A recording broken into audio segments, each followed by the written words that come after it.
얘, 너 뭔 남자가 뭐 무한리필이니? 더군다나 원하는 지역, 원하는 직업, 원하는 외모, 원하는 나이까지 무제한으로 제공받을 수 있어요. 이런 개꿀! 자신의 이상형 하지만 그 이상형이 중요하지가 않아요. 그냥 관계가 가능한 이성이면 호감 표현을 합니다.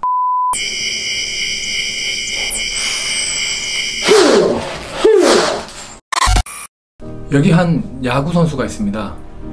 이 야구 선수는 7년간의 한 구단에서 열심히 선수 생활을 하고 FA라는 자격을 취득하게 됩니다. 이 FA 자격을 취득한 이후에는 원구단과 계약을 계속할 필요가 없고 다른 모든 구단과 계약을 할 수가 있는 자격을 취득하게 됩니다. FA가 되고 가장 먼저 하는 거는 자신의 가치를 평가받는 겁니다. 그 자신의 가치를 평가받기 위해 원래 소속이었던 구단 계약을 해야 할 필요는 없고 다른 여러 구단의 제안에 귀를 기울이며 받아들일 마인드를 갖고 있는 거죠. 어떤 선수들은 인생의 반환점이 될 만한 금액을 받아들이고 큰 금액을 획득하게 되죠.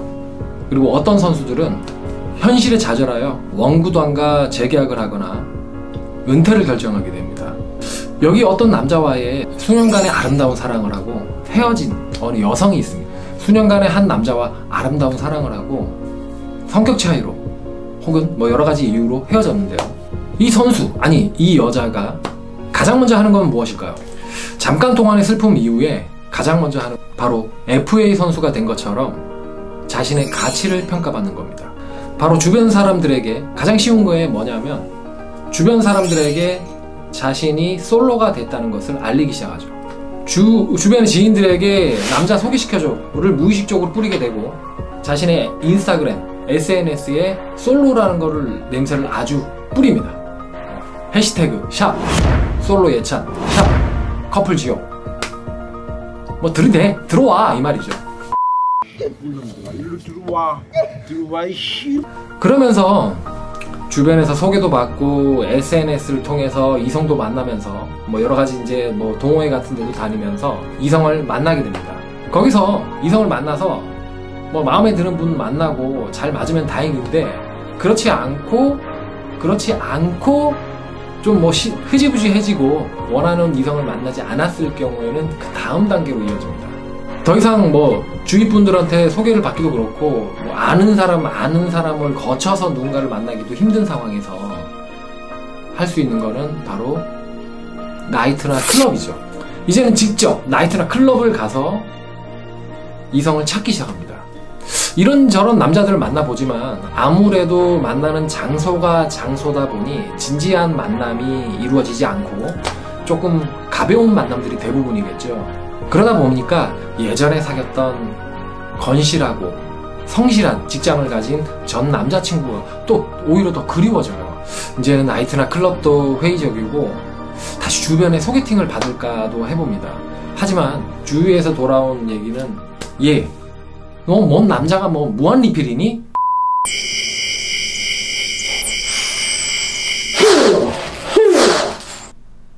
진짜 넌 염치도 없다 얘. 야, 너 때문에야 전에 나랑 친했던 그 오빠도 관계가 되게 좀 서먹서먹해졌어. 그렇죠. 남자는 뭐 세상의 반이 남자다고 하는데 그렇지가 않습니다. 더 이상 나에게 소개를 시켜줄 친구도 제한적이죠. 그러다가 우연히 유튜브를 보게 돼요. 유튜브를 보다가 광고에 소개팅 어플이 나옵니다. 이 소개팅 어플에 광고를 보니까 뭐 잘생긴 남자들도 많고 뭐 희한해요. 회원 가입만 하면 아무런 조건 없이 이성을 무제한으로 소개받을 수 있습니다. 더군다나 원하는 지역, 원하는 직업, 원하는 외모, 원하는 나이까지 무제한으로 제공받을 수 있어요. 이런 개꿀! 당장 회원가입을 하고 가장 먼저 하는 거는 얼굴 평가예요. 자신의 가치를 평가받는 거죠. 얼굴을 평가받으면서 이런저런 남자들에게 호감 표현이 끊이지가 않습니다. 남자는 번식 욕구가 강한 동물이에요. 사실상 뭐 자신의 이상형 하지만 그 이상형이 중요하지가 않아요. 그냥 관계가 가능한 이성이면 호감 표현을 합니다. 그 사람의 내면, 그 사람의 성격, 그 사람의 말투 관계없어요. 그래서 그런 호감 표현을 막 수십 명씩 받다 보니까 어머 이거 왜 진작 안 했지?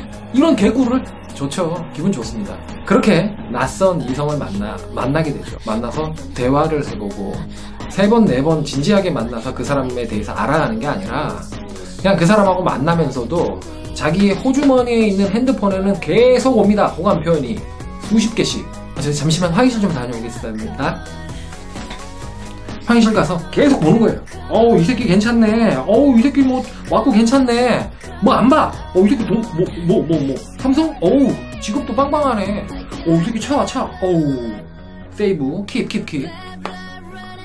지금 만나고 있는 분에게 최선을 다할 수 있겠습니까? 전 아니라고. 지금 만나는 남자도 본인이 괜찮다고 생각해서 선택을 하고 만났지만 그 남자를 만나는 와중에도 상대방의 호감 표현이 끊이지가 않습니다. 그래서 그녀는 지금 만나는 이성하고 만족하지 않고 지속적으로 어플을 통해 계속 남성을 만나게 됩니다. 여자는 항상 만족감을 선호하게 됩니다. 예로부터 많은 음식을 저장하거나 능력 있는 배우자를 선택하거나 정서적인 안정감, 만족감을 주는 관계를 최대한으로 많이 보유하는 것을 선호해요. 그것은 환경에 따라 오래도록 적응해온 여성의 생존 체계입니다. 물론 그게 나쁘다는 건 아니에요. 결국 소개팅 어플을 통해 이성을 만난다는 것, 앞서 말씀드린 소개팅, SNS, 나이트를 거치고 그리고 본인이 제3의 지역에게 소개를 받기 위함이 대부분이고 상대방에 대해 진득하게 알아가지 않은 상태에서 이미 다른 남자를 만날 준비가 돼 있다는 거. FA가 된 야구 선수와 다를 건 없는 겁니다. 자신의 가치를 평가받기 위해 자신의 얼굴을 드러내고 자신의 가치가 아직 살아있다고 느끼게 된다면 본인보다 더 나은 혹은 예전에 만났던 남자친구보다 더 나은 그리고 지금 연락하고 있는 그 남성과보다 더 나은 사람을 끊임없이 만나게 되고 지속적으로 비교를 하게 됩니다. 여러분들은 이성을 이렇게까지 만나야 되겠습니까? 우리는 조금 더 현명하게 지금 여러분을 진실하게 사랑하고 좋아해 줄 분이 바로 여러분의 근처에 있을 수도 있습니다. 멀리서 찾지 마세요. 그리고 어플을 통해 찾지 마세요. 이상 아지였습니다.